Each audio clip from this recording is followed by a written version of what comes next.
Canada ਬਰੰਪਟਨ ਤੋਂ ਜਸਵਿੰਦਰ ਸੰਧੂ ਦਾ ਲੇਖ ਹੈ ਔਰਤ ਰਹਿਤ ਔਰਤਾਂ ਦੀ ਆਵਾਜ਼। ਜੇ ਤੂੰ ਮੈਨੂੰ ਚਾਹੁੰਦੀ ਏ ਵਿਆਹੁਣਾ ਮਾਏ ਮੇਰੀਏ, ਇਹੋ ਜਿਹਾ ਲੱਭਦੇ ਪ੍ਰਾਹੁਣਾ ਮਾਏ ਮੇਰੀਏ। ਅਮਰਿੰਦਰ ਗਿੱਲ ਦਾ ਗਾਇਆ ਇੱਕ ਬਹੁਤ ਚਰਚਿਤ ਤੇ ਪਰਿਵਾਰ 'ਚ ਬੈਠ ਕੇ ਸੁਣਿਆ ਜਾ ਸਕਣ ਵਾਲਾ ਗੀਤ ਹੈ, ਜੋ ਬਹੁਤ ਹੀ ਵਧੀਆ ਅੰਦਾਜ਼ 'ਚ ਗਾਇਆ ਗਿਆ ਹੈ। ਸ਼ਾਇਦ ਜੇ ਇਹ ਵੀ ਕਹਿ ਲਈਏ ਕਿ ਇਸ ਗੀਤ ਨਾਲ ਅਮਰਿੰਦਰ ਗਿੱਲ ਨੇ ਦੁਨੀਆ 'ਚ ਇੱਕ ਚੰਗੇ ਗਾਇਕ ਵਜੋਂ ਆਪਣੀ ਪਛਾਣ ਬਣਾ ਲਈ ਤਾਂ ਗਲਤ ਨਹੀਂ ਹੋਏਗਾ।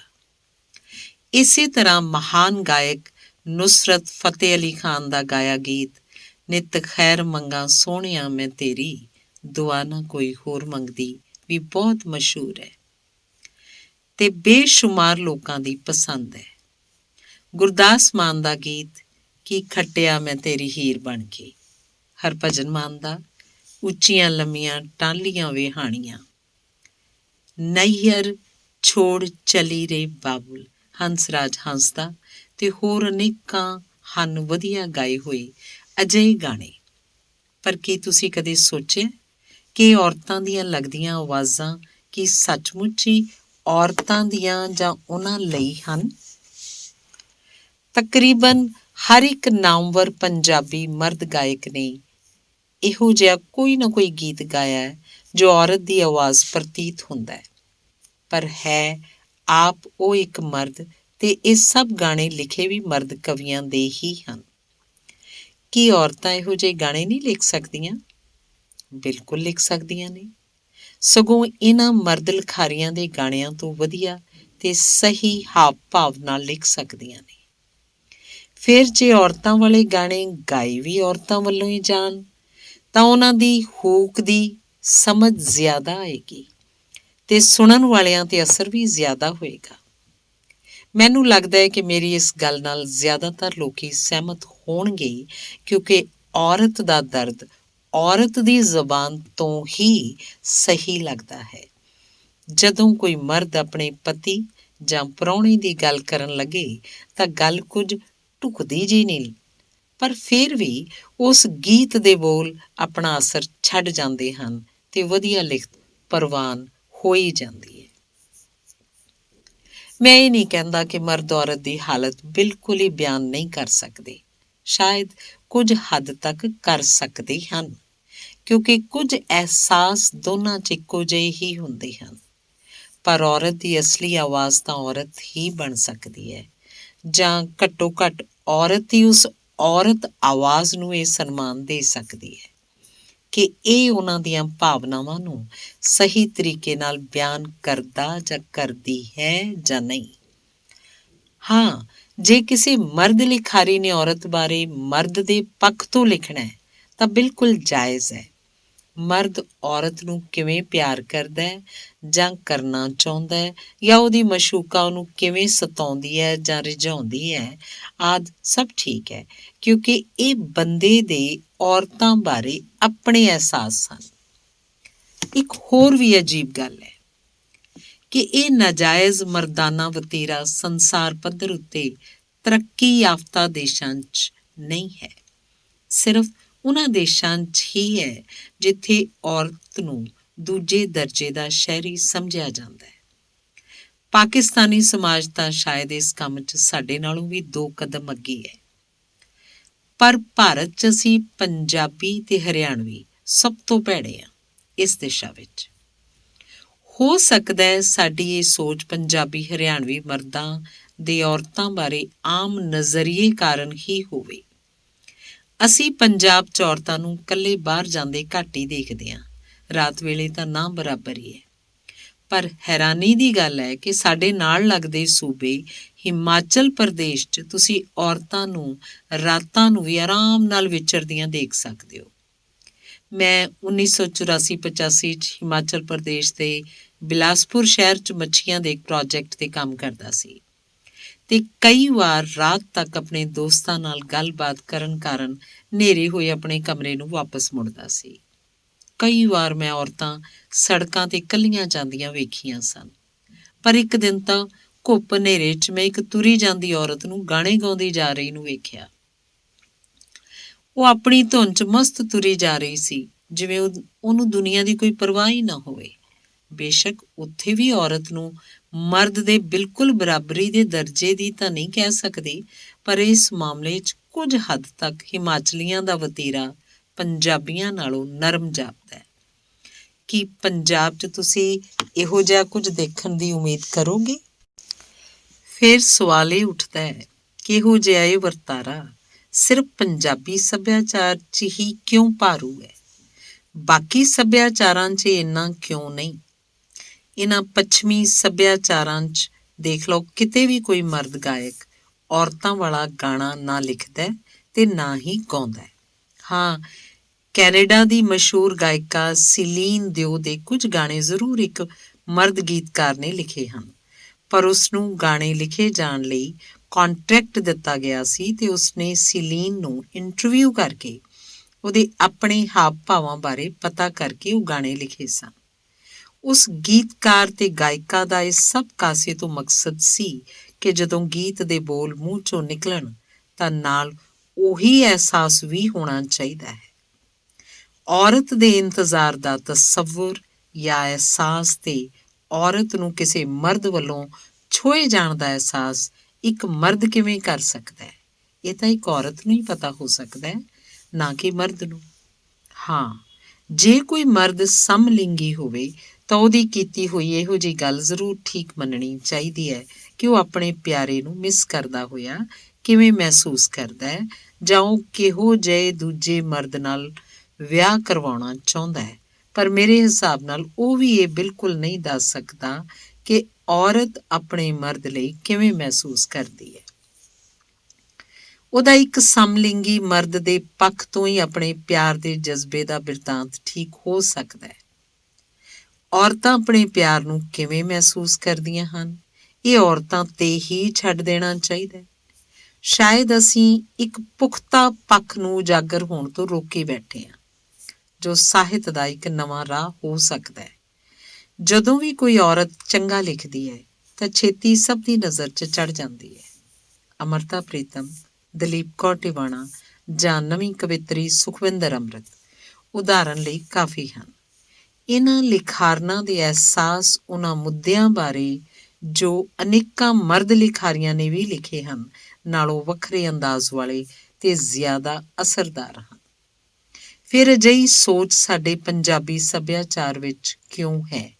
ਇਸ ਦਾ ਜਵਾਬ ਤਾਂ ਸਾਡੇ ਮਰਦ ਧੱਕੜਸ਼ਾਹੀ 'ਚੋਂ ਹੀ ਨਿਕਲ ਸਕਦਾ ਹੈ, ਜੋ ਔਰਤ ਨੂੰ ਬੋਲਣ ਦੀ ਇਜਾਜ਼ਤ ਦੇਣ ਦੇ ਖਿਲਾਫ ਹੈ।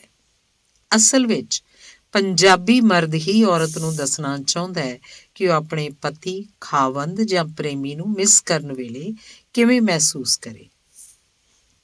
ਸ਼ਾਇਦ ਸਾਨੂੰ ਪੰਜਾਬੀ ਮਰਦਾਂ ਨੂੰ ਔਰਤਾਂ ਦੇ ਅਸਲ ਅਹਿਸਾਸ ਦੀ ਪਰਵਾਹ ਹੀ ਨਹੀਂ ਹੈ। ਪੰਜਾਬੀਆਂ ਦੇ ਹਰ ਪਹਿਲੂ 'ਚ ਇਹ ਗੱਲ ਪ੍ਰਤੱਖ ਤੌਰ ਤੇ ਪ੍ਰਧਾਨ ਹੈ ਕਿ ਔਰਤ ਨੂੰ ਕਿਵੇਂ ਕਾਬੂ 'ਚ ਰੱਖਿਆ ਜਾਵੇ, ਜਿਵੇਂ ਕਿਤੇ ਉਹ ਇਨਸਾਨ ਨਾ ਹੋ ਕੇ ਇੱਕ ਅਵਾਰਾ ਘੋੜੀ ਹੋਵੇ ਜਿਸ ਨੂੰ ਕਾਬੂ ਕਰਕੇ ਕਾਠੀ ਪਾ ਕੇ ਹੀ ਕੰਮ ਲਿਆ ਜਾ ਸਕਦਾ ਹੋਵੇ। ਪਿੰਡਾਂ ਦੀਆਂ ਸਫਾਂ ਦੀਆਂ ਗੱਲਾਂ ਜਾਂ ਪੰਜਾਬੀ ਪੜ੍ਹਿਆਂ ਲਿਖਿਆਂ ਦੀਆਂ ਰੋਜ਼ਮर्रा ਦੀਆਂ ਗੱਲਾਂ ਬਾਤਾਂ ਤੋਂ ਇਹੀ ਅੰਦਾਜ਼ਾ ਲੱਗਦਾ ਹੈ ਕਿ ਪੰਜਾਬ ਦੀ ਪ੍ਰਮੁੱਖ ਮੁਸ਼ਕਲ ਨਾ ਤਾਂ ਦਰਿਆਵਾਂ ਦਾ ਪਾਣੀ ਹੈ, ਨਾ ਦਿੱਲੀ ਤੇ ਚੰਡੀਗੜ੍ਹ ਨੂੰ ਘੱਟ ਰੇਟਾਂ ਤੇ ਦਿੱਤੀ ਜਾਂਦੀ ਬਿਜਲੀ, ਨਾ ਚੰਡੀਗੜ੍ਹ ਦਾ ਪੰਜਾਬ ਨੂੰ ਨਾ ਮਿਲਣਾ, ਨਾ ਪੰਜਾਬੀ ਨੌਜਵਾਨਾਂ ਦੀ ਬੇਰੁਜ਼ਗਾਰੀ, ਨਾ ਹੀ ਪੰਜਾਬੀ ਨਵ ਪੀੜ੍ਹੀ ਦਾ ਨਸ਼ਾਗ੍ਰਸਤ ਹੋਣਾ ਤੇ ਨਾ ਸਿਆਸੀ ਸਰਕਾਰੀ ਭ੍ਰਿਸ਼ਟਾਚਾਰ ਹੈ। ਪੰਜਾਬੀਆਂ ਦੇ ਨਿੱਤਾ ਪ੍ਰਤੀ ਮਸਲਿਆਂ 'ਚੋਂ ਇਹੀ ਮੁਸ਼ਕਿਲ ਨਜ਼ਰ ਆਉਂਦੀ ਹੈ ਕਿ ਔਰਤ ਨੂੰ ਕਿਵੇਂ ਕਾਬੂ 'ਚ ਕਰਨਾ ਹੈ ਜਾਂ ਰੱਖਣਾ ਹੈ। ਇਸ ਗਲਤ ਮਾਨਸਿਕ ਦਬਾਅ ਦਾ ਅਸਰ ਇਹ ਹੈ ਕਿ ਅਸੀਂ ਆਪਣੀ ਅੱਧੀ ਆਬਾਦੀ, ਜੋ ਅਸਲ 'ਚ ਹੁਣ ਅੱਧ ਤੋਂ ਘੱਟ ਗਈ ਹੈ, ਨੂੰ ਧੱਕੇ ਨਾਲ ਦੂਜੇ ਦਰਜੇ ਦੇ ਸ਼ਹਿਰੀ ਬਣਾਇਆ ਹੋਇਆ ਹੈ, ਜੋ ਸਾਡੀ ਸੰਪੂਰਨ ਤਰੱਕੀ ਦੇ ਰਾਹ ਦਾ ਸਭ ਤੋਂ ਵੱਡਾ ਰੋੜਾ ਹੈ। ਪੰਜਾਬ ਦਾ ਅੱਧ ਤੋਂ ਵੱਧ ਕੰਮ ਕਰਨ ਵਾਲੀਆਂ ਔਰਤਾਂ ਨੂੰ ਅਸੀਂ ਆਪਣੇ ਜਾਣੀ ਕਿ ਮਰਦਾਂ ਦੇ ਬਰਾਬਰ ਬੈਠਣ ਦਾ ਹੱਕ ਨਹੀਂ ਦੇ ਸਕੇ ਹਾਂ ਤੇ ਨਾ ਹੀ ਅਜੇ ਦੇਣਾ ਚਾਹੁੰਦੇ ਹਾਂ।